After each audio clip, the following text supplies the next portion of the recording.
আসসালামু আলাইকুম। নেবুলাইটির পক্ষ থেকে সকলকে অনেক, অনেক শুভেচ্ছা। বিজনেস কার্ড ডিজাইন সিরিজের আজকে শেষ পর্বে আমরা দেখব যে আপনি ক্লায়েন্টকে কি ফাইল দিলে উনার প্রিন্টিং এর জন্য সুবিধা হবে। প্লাস আপনি বিজনেস কার্ড ডিজাইন করার পরে আপনি একটা ডিজাইন কিভাবে মকআপ করবেন সে সকল বিষয় আমরা আজকের ভিডিওতে বা আজকের ক্লাসে আমরা দেখব। তো গত ৫ পর্বে বা গত ৪ পর্বে আমরা বিজনেস কার্ড ডিজাইনের সকল খুঁটিনাটি বিষয় আমরা দেখছি যে কিভাবে সাইজ নিবেন, প্লাস টেক্সট প্লাস ফন্টের সাইজগুলো, শেপ ডিজাইনের আইডিয়া বা শেপ ডিজাইন কিভাবে করবেন, icon download, QR code, group করা, সকল বিষয় কিন্তু আমরা কিন্তু দেখছি। তো যারা গত ৪ পর্ব যারা দেখেন নাই তারা কিন্তু চাইলে কিন্তু দেখে আসতে পারেন, তাহলে আপনাদের প্রপার একটা ধারণা পাবেন বিজনেস কার্ডের উপরে। তো এখন বিজনেস কার্ড ডিজাইন করার পরে আগে আমরা ফাইলটা সেভ করা দেখি যে কীভাবে ক্লায়েন্টকে আমরা একটা প্রিন্ট রেডি ফাইলটা পাঠাবো যাতে তার প্রিন্টিং করতে পারে উনি। তো তারপরে আমরা এটাকে মকআপ করা দেখবো। তো প্রিন্টিং রেডি ফাইলের জন্য আপনি কিন্তু তাকে কিন্তু জেপিজি ফরম্যাটে দিলে কিন্তু হবে না, সে কিন্তু জেপিজি ফরম্যাটটা কিন্তু প্রিন্টিংয়ে পাঠাতে পারবে না বা করতে পারবে না।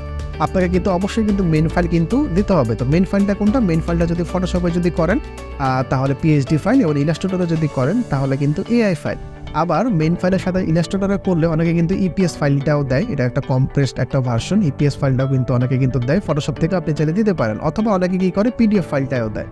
তো যেটা দেন না কেন সিস্টেম কিন্তু একই, আপনাকে যেভাবে সেভ করেন ফাইল থেকে সেভ এসে যে কিন্তু এখানে এসে আপনাকে এই যে পিএইচডি যেটা সিলেক্ট করা আছে সেটাতে আপনাকে সিলেক্ট করতে হবে। তো অনেক সময় ক্লায়েন্ট কি করবে, নিজে থেকেই রিকোয়ারমেন্ট দিয়ে দিবে যে আমার এই ফাইলটা দরকার, সেক্ষেত্রে আপনাকে দিতে পারেন। যে অনেক সময় ইপিএস চাইতে পারে, পিএইচডি চাইতে পারে, অনেক সময় দেখা গেল যে পিডিএফ ফাইল চাইতে পারে।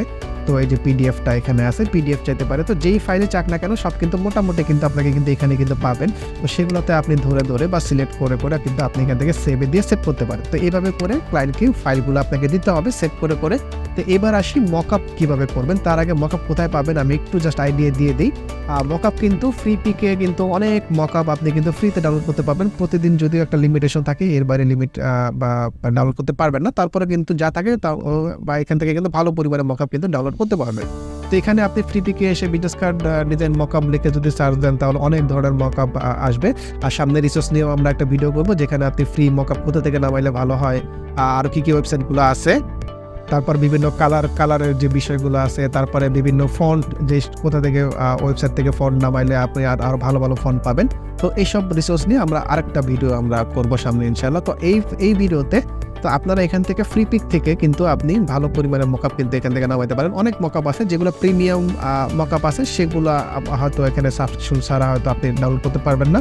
তো ফ্রিগুলো যেগুলো আছে ফ্রিগুলো আপনি চাইলে কিন্তু ক্লিক করে নিতে পারবেন বা ডাউনলোড করতে পারবেন। তো আপনি এখান থেকে যদি বিজনেস কার্ড রাউন্ডেড হয় তাহলে রাউন্ডেডটা নেবেন, যদি রেক্টেঙ্গুলার হয় তাহলে রেক্টেঙ্গুলারটা ক্লিক করে আপনি ডাউনলোড দিলে কিন্তু এখান থেকে কিন্তু ইজিলি কিন্তু ডাউনলোড করতে পারবেন। তো আপনাদের সুবিধার্থে বা ভিডিও যেহেতু বড় যাতে না হয় যায় সেই জন্য কিন্তু আমি কিন্তু ডাউনলোড অলরেডি করে রাখছি। তো ডাউনলোড করার পরে মকআপটা কিন্তু আপনারা সবাই জানেন বা যারা করছেন এর আগে যে স্মার্ট অবজেক্ট থাকে, এটাকে ডাবল ক্লিক করে আলাদা করে আমাদের ডিজাইনটা বসায় সেভ করা লাগে। তো এই যে মকআপটা এখানে চলে আসছে, তো আমরা কি করব, ওদের ডিজাইনটাকে বাদ দিয়ে আমাদের ডিজাইনটা এখানে করে সেভ করবো। তো কীভাবে করবো, তো এখানে ফ্রন্ট সাইড এবং ব্যাক সাইড দুটাই করা আছে। তো আমরা এখানে ডাবল ক্লিক করলাম, ডাবল ক্লিক করার পরে দেখেন ফ্রন্ট সাইডটা কিন্তু আলাদা হয়ে গেল। তো এখানে কি করতে হবে, আমাদের ফ্রন্ট সাইডে যে ডিজাইনটা আছে সেটা নিয়ে আসতে হবে। তো আমরা আমাদের ডিজাইনে যাই, যাওয়ার পরে ফ্রন্ট সাইডটা এখন কীভাবে নিয়ে আসবো, এখন আপনি চাইলে শুধুমাত্র প্রিন্টের এটুকু আপনি সিলেকশন করে নিতে পারেন, অথবা বাইরেরটুকু সিলেকশন করে নিতে পারেন। তো কোনো জিনিস কপি করে নিতে গেলে আমাদের কিন্তু অবশ্যই কিন্তু এরকম করে সিলেকশন করে কিন্তু নেওয়া লাগবে। তো সিলেকশন করে এখন আমরা কীভাবে নিই, কন্ট্রোল সি দিয়ে কপি করে নিই। কিন্তু কন্ট্রোল সি দিলে কিন্তু হবে না এখানে, কারণ কন্ট্রোল সি দিলে কিন্তু যে লেয়ারটা থাকে সেই লেয়ারে কপি হয়। কিন্তু এখানে কিন্তু গ্রুপের ভিতরে অনেক লেয়ার, অনেক গ্রুপ আছে। তো কপি করার ক্ষেত্রে আপনাকে অবশ্যই এখান থেকে এডিট থেকে কপি স্পেশালে এসে এখান থেকে কিন্তু কপি মার্কস যে অপশনটা কন্ট্রোল শিফট সি, এটা কিন্তু নিতে হবে। কন্ট্রোল শিফট সি করার পরে এখানে এসে আপনি কন্ট্রোল বি দিয়ে দিবেন, আপনার ডিজাইনটা এখানে চলে আসবে। এরপরে আপনার ডিজাইনটা আপনি একটু রিসাইজ করে নেবেন কতটুকু আপনি এখান থেকে দেখতে চান, কারণ মকআপের সাথে অনেক সময় সাইজটা পুরোপুরি 100% ভাবে মিলবে না, স্বাভাবিক, কারণ আমরা বিজনেস কার্ড ডিজাইন একভাবে করছি, ওরা মকআপটা হয়তো অন্য সাইজের হয়তো অনেক সময় করে। তো এটাকে একটু অ্যাডজাস্ট করে নেবেন। করার পরে আপনি এখান থেকে কন্ট্রোল এস দিয়ে একটু সেভ করে দেবেন। সেভ করার পরে কিন্তু মকআপ এসে দেখবেন কিন্তু আপনার ডিজাইনটা কিন্তু এখানে অলরেডি কিন্তু মকআপ হয়ে গেছে। তো এভাবে করে প্রতিটা ডিজাইনে কিন্তু মকআপ করা লাগবে। এখানে এসে ঠিক সেম ভাবে আমি একটু আরেকবার যদি দেখাই দিই, ব্যাক সাইড ডিজাইনে ডাবল ক্লিক করবেন, ডাবল ক্লিক করে এখানে কি করবেন, নিজেদের ডিজাইনটা কন্ট্রোল শিফট সি দিয়ে যেটা কপি করছেন সেখানে কন্ট্রোল ভি দিয়ে পেস্ট করবেন। করার পরে এখানে মানে আপনাদের ব্যাক সাইড ডিজাইনটা আপনারা থাকবে সেটা আপনারা একটু অ্যাডজাস্ট করে নেবেন। কন্ট্রোল টি দিয়ে একটু বড় ছোট করে নিয়ে নেবেন। ওদের ডিজাইনটা আপনি একটু ব্যাকগ্রাউন্ডে নিয়ে নেবেন বা পিছনে নিয়ে নেবেন। বা নিজেদের ডিজাইনটা আপনি যদি নেন, ওদের ডিজাইনটা আপনি চাইলে অফও করে রাখতে পারেন। অফ করে নিয়ে তারপরে এখানে কন্ট্রোল এস দিয়ে যদি ক্লিক করেন বা সেভ করেন, তাহলে মকআপে কিন্তু আপনার কিন্তু এইভাবে কিন্তু আপনার ডিজাইনটা এই যে চলে আসছে। তো এভাবে করে একটা মকআপ করবেন। আর মকআপের পিএইচডি ফাইল বা মেইন ফাইল এটা সেভ করা দরকার নেই, কারণ মকআপটা হচ্ছে জাস্ট ক্লায়েন্টের কাছে একটা শো হিসেবে, যে আপনার প্রেজেন্টেশন হিসেবে যে ভিডিও কার্ডটা দেখতে কীরকম লাগে সেরকমভাবে। তো এটা করার পরে আপনি এটা চাইলে জেপিজি করে ক্লায়েন্টকে দিতে পারেন। তো এইভাবে করে আপনি মকআপগুলো করবেন।